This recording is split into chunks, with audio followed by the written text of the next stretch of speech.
Get Messians. I am so excited to be teaching this lesson for you today. Contrast. Contrast is one of my favorite things to use in my artwork. And I wanted to talk to you a little bit about a few ideas that I have and that I use often to create contrast within my work. So first off, the first thing you think of a lot of times, black and white. Black and white is so powerful. If you want to just work in black and white alone, you could create beautiful contrasted pieces. Really paying attention to the values, so putting highlights by dark shadows. I wore my black and white today to show you just that how powerful that black and white contrast can be. Color, if you want to add in color, the way I like to add in contrast into my colors is either warm colors right next to cool colors or complementary colors, which are colors directly across from each other on the color wheel. Those are a great way to add a powerful yin and yang kind of contrast that really play off of each other really nicely in your work. You can also look at subject matter. For instance, throughout this lesson, Japan came up to me as a place that I have visited that had a lot of contrast. You go into Tokyo, you have these giant skyscrapers, these billboards, these flashing lights, these fast trains, everything that's man-made. And then within it is the traditions, the gardens, the beautiful celebrations. So it has this very much of a contrast within the culture, and we're going to bring that into our piece. So think of subject matter. Maybe you want to put someone in a traditional outfit versus someone in a more modern, let's say Tokyo street style clothing. Also playing off of, man-made versus nature. I'm going to be pulling that into my journal a lot throughout this lesson of just kind of that contrast of city and nature. So I hope that helps you get started on some ideas on how to bring contrast into your own work. And let's get started.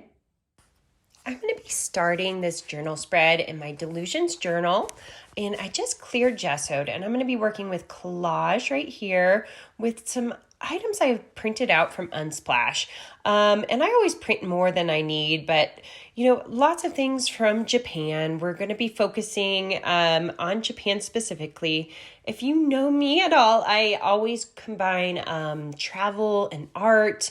So any of my adventures kind of come into play into my artwork. But I wanted to get, obviously, these contrasting images. So I want to create this kind of cityscape, kind of based on Tokyo, in combination with this kind of cherry blossom festival that goes on in Japan every year to kind of create this again, contrast between nature and the city. So I printed out all of these and I'll just kind of lay them out. And I'm going to be working in, again, my collage, my acrylics, and then I might come in with some pastels and some pens, but that is it.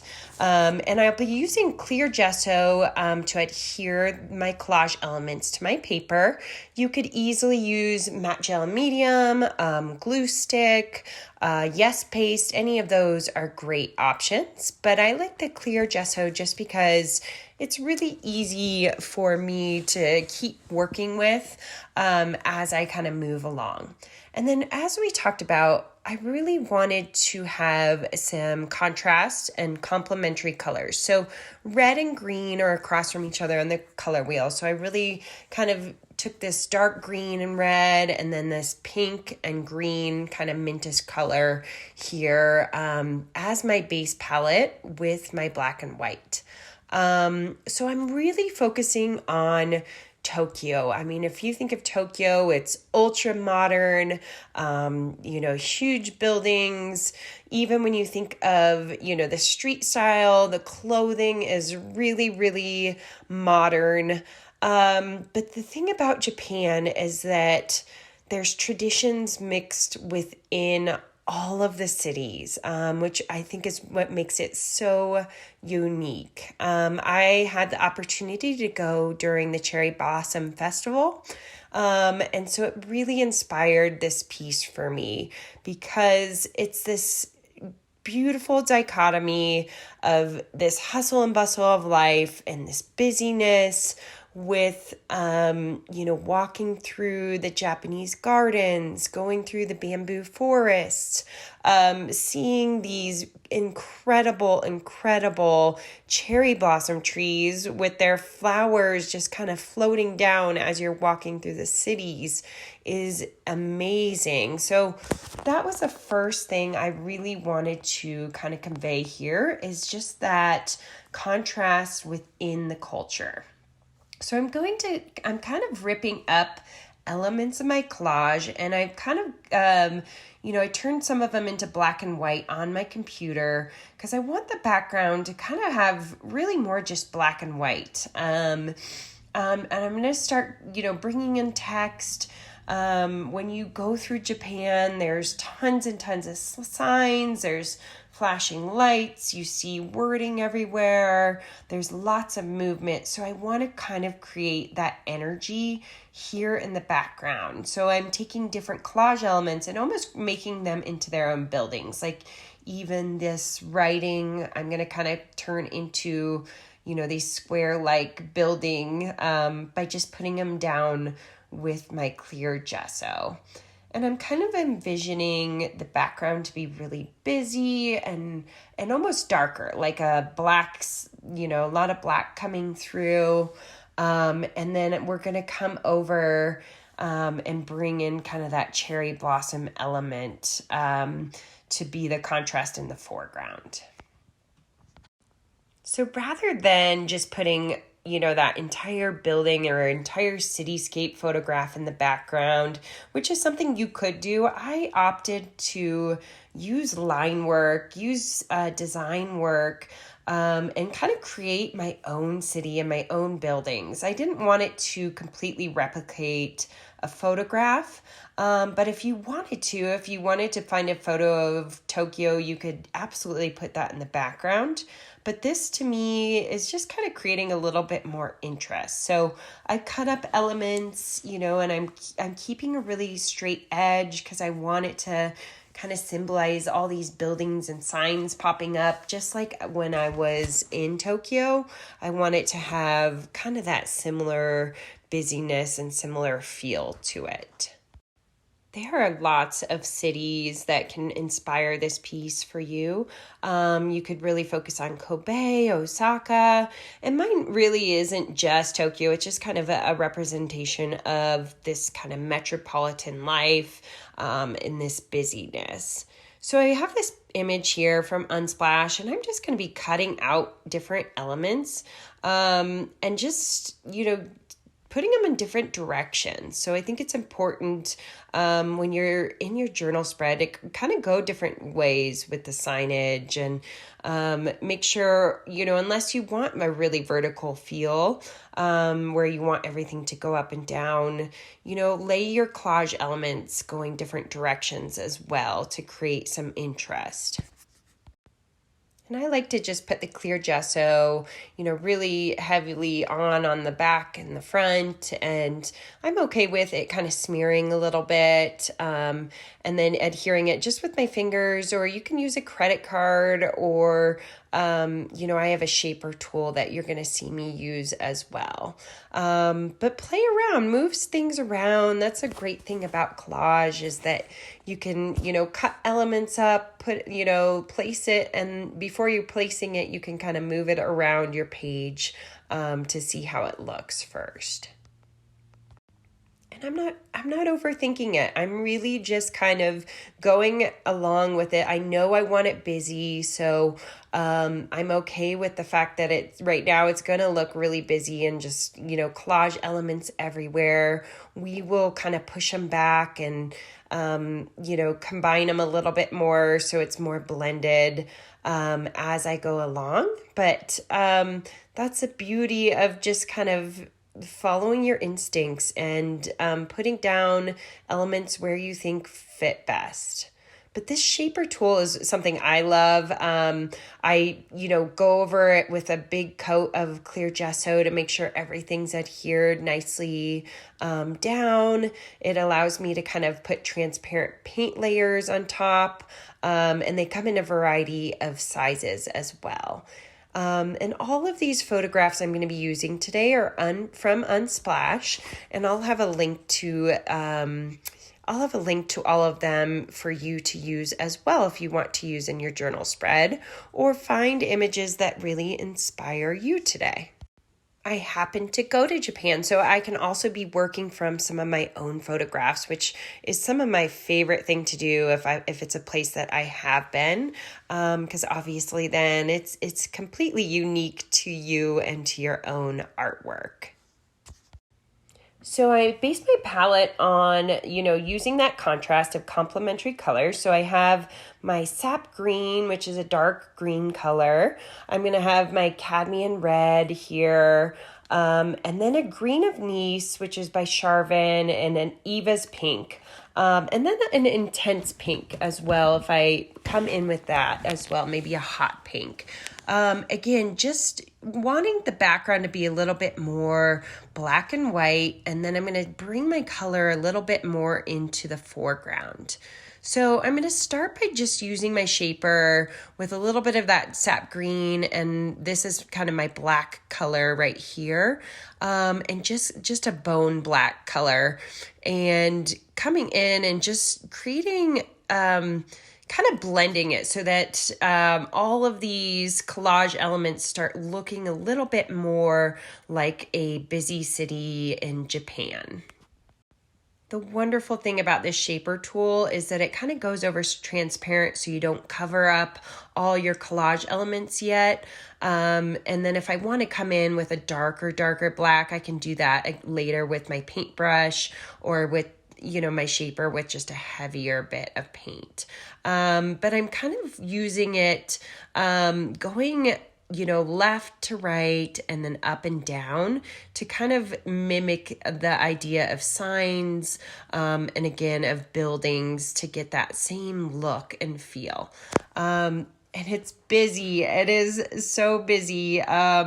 But it's purposely busy. I really, really want to embrace this really busyness of Japan and its cities, and this never sleeping kind of feel, with the really delicate and feminine and just a tradition of the cherry blossom festivals, which we'll bring into the foreground. Now, I'll bring some hints of colors. Of course, if you visited the city at night, you're going to see all the signs lit up. You're going to see, lots and lots of color as well, but I don't want it to be so distracting with color. So just little hints of it within kind of this black and white background. Now that that's dried, I'm going to go in and I really want to create this kind of scene of these kind of flowers taking over the bottom portion of this. When you visit the Cherry Blossom Festival, you will see people dressed in traditional clothing and traditional kimonos. Now, kimonos are typically saved for very special occasions, such as weddings, but you will see them again often throughout Japan through the cherry blossom festivals, especially in Kyoto. So I'm going to include a traditional outfit here. Also, I want to create that contrast from the city, that you have more modern city where you'd see people in more modern clothing. And I'm going to create contrast by putting her in a more traditional outfit. But this is a time of the year where you're also celebrating a lot of traditions of heritage, of things that have been passed on from one generation to the next. And I think that is something that's so beautiful about travel, is that you see a lot of contrast within a society, within a culture, just by the modern and traditional perspectives throughout a country, depending on where you are visiting. I think that's such a great way to study contrast, is really to travel. So I've cut out some of these cherry blossoms of sakura, and generally they're in this beautiful, beautiful kind of lightish pink color. To me, it really looks close to this Charvin Eva's pink. And I want to kind of put those behind her. I'm going to start kind of creating her. I had this envision of her just kind of floating through these flowers as if they're kind of surrounding her. Because when you walk through Japan, through this time of year, it really is raining petals. I mean, there are flowers everywhere, and it's absolutely spectacular. You look in the rivers and there's flower petals all in it. If you hit it right, which is around March or April, it really changes each year. It feels like you are just engulfed with these incredible trees and flowers. And so I want the foreground to kind of take over and have that feel of these flowers taking over this city. And since it's such a busy background, I'm going to have to find ways to really pull out the foreground and really make her stand out from the background. So I'm going to start by just bringing in some white gesso here. And I'm just going to actually outline her, really make it distinct to make her stand out from the background. And then start using some painting techniques and ways to really pop her off of the background. And then possibly come in with some more blacks and things to kind of push that background back even more. In my journals, I really love mixing my paints. So doing part painting and part collage, or part collage and part drawing. It's a great way for me to kind of warm up. It's a great way to kind of pull in different techniques, and really experiment and play with different mediums.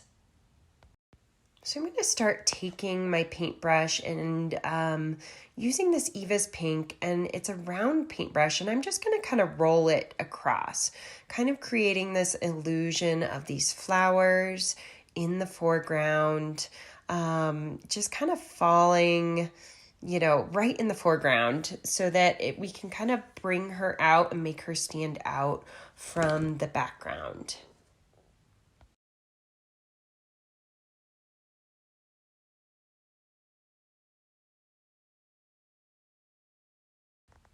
And another way to bring in contrast is to use a bold color. Maybe you're using really vibrant colors next to really subdued colors. Or, using that red. You often see black and white with a pop of color, and that's a great way to bring out contrast. It doesn't have to be black and white for contrast. You can absolutely use really neutral colors with vibrant colors. This is one of my favorite things to do, is just create that neutral palette with really vibrant colors. So I'm bringing in these colors. I'm kind of painting that foreground really kind of bringing in some collage elements and flowers into here. Some of them I cut out a little bit closer. And then I'm going to start kind of painting my own cherry blossoms a little bit in the foreground as well.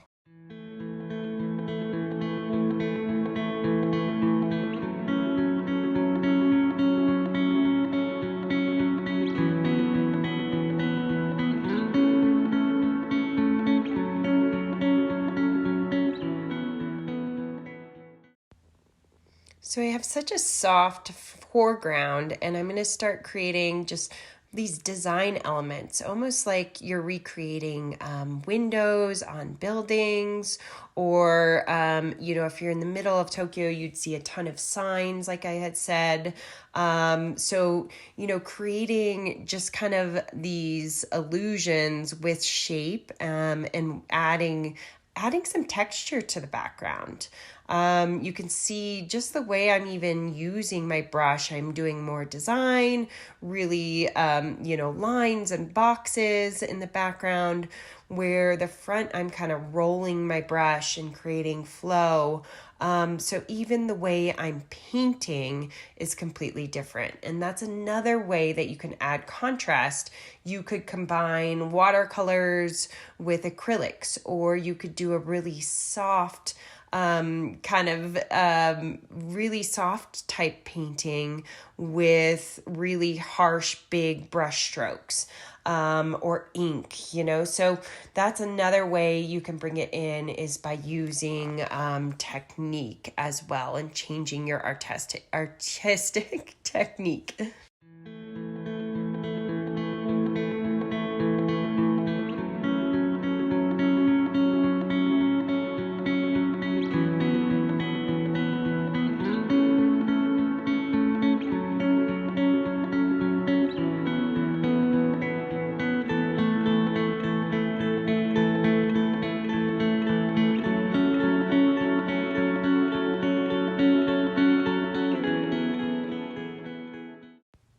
So I'm going to come in here with just a little bit more black.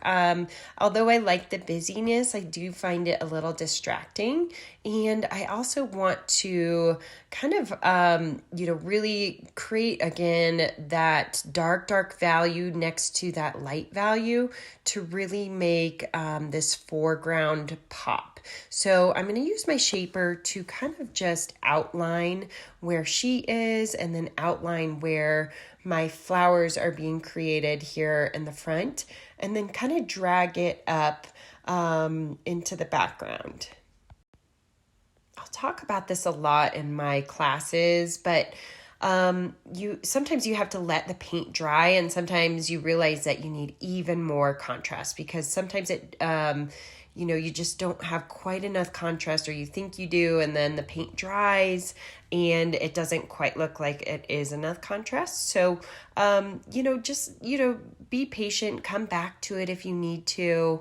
But I definitely felt like it needed to have this darker value right behind her to really make her stand out from the background.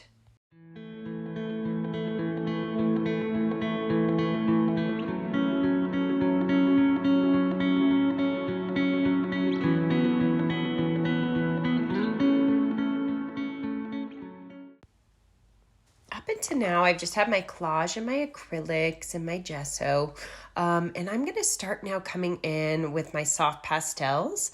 This is a great way for me to kind of come in with some drawing and, kind of create the illusion of these beautiful flowers here, and also to bring a little bit more texture, as well as just some vibrancy. Soft pastels are really saturated with pigment, and that's why you'll see me use them a lot in my journal spreads, because when I really want a pop of color, I go to my soft pastels, because they really bring in a ton of saturation and a ton of pigment. And I like to really think about symbolism as well when I'm creating a journal. I think when we are working in journals, we have so much deep meaning behind things, or things that we're possibly working out. internally. For this one, I'm representing somewhere else. And so I want to think about, what is the significance of the Cherry Blossom Festival? What is the significance of the cherry blossom trees? I know that they represent and symbolize hope and purity and new beginnings, which is, why it became, very popular in the springtime. You can really connect to starting over in the spring, starting fresh after winter. So bringing in some of that symbolism and that elements into your piece, I think, is so important, whether you're working through your own emotions or you're studying a new place. This has been celebrated in Japan for thousands of years, the Hanami. It's believed that it was back in the Nara period. And at this time, it was basically only celebrated by Kyoto's imperial court. So only royalty or only upper class celebrated these festivals and these parties. But of course, now it's celebrated not only through the country, but people all over the world go to see this cherry blossoms flourish. So I think that's so important to know the meaning and symbolism about what you're studying and where you're studying. Just as if we were traveling there, we would be learning about the history. We would be learning about, where they came from and why it is celebrated and why it is important still to this day in the culture. So I've taken a smaller brush now, and I'm just kind of creating this illusion of petals by taking my brush and just kind of really elegantly kind of putting it down just in these kind of brush strokes in different directions to create the look of these petals. And I almost want some petals to be almost falling down from the sky, because I know when I was walking around, they were falling all over from the trees. And it's so beautiful. So I kind of want it to kind of, cascade down from the top right all the way down to the left and kind of trickle down with these flowers and these petals.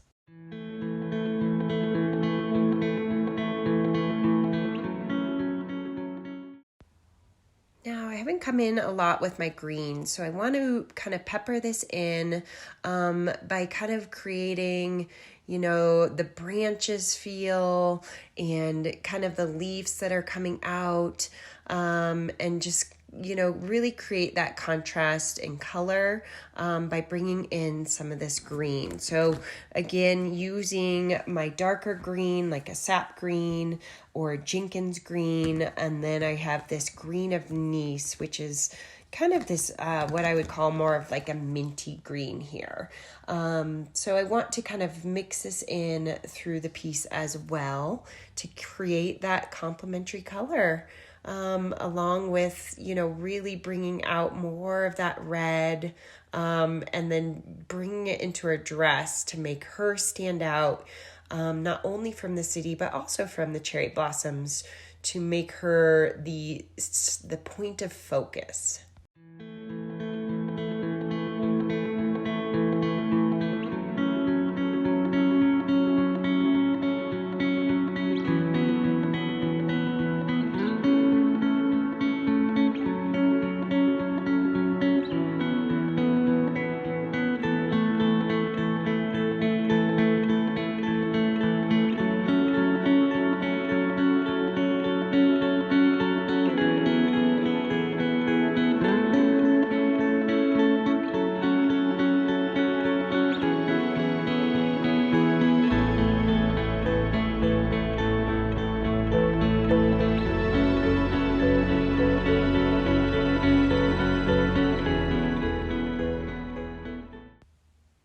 So combined with kind of brushstrokes and collage, now I want to come in, I want to study the cherry blossom just a little bit more and start kind of bringing in elements from it by drawing it, making it a little more distinct with these kind of branches that are, almost take their own shape and form here.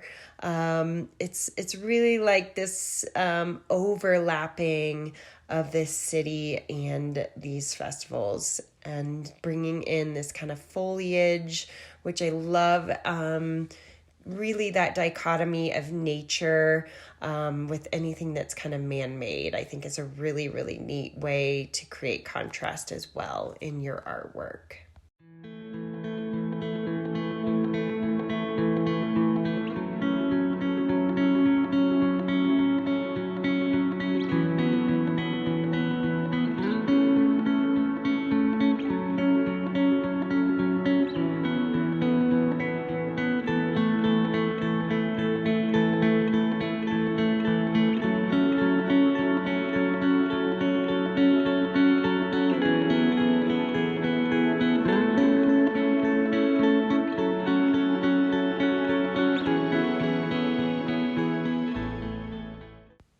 So I came in with more layers and more of my soft pastels, creating a little bit more artisticness.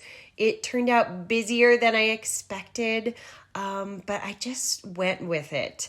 So I hope this lesson has inspired you, and I hope it helps you think of places that maybe you have found contrast on your travels, or maybe in your day-to-day life that can inspire your own art journal. You could also follow along with this spread to Japan, or come up with your very own location.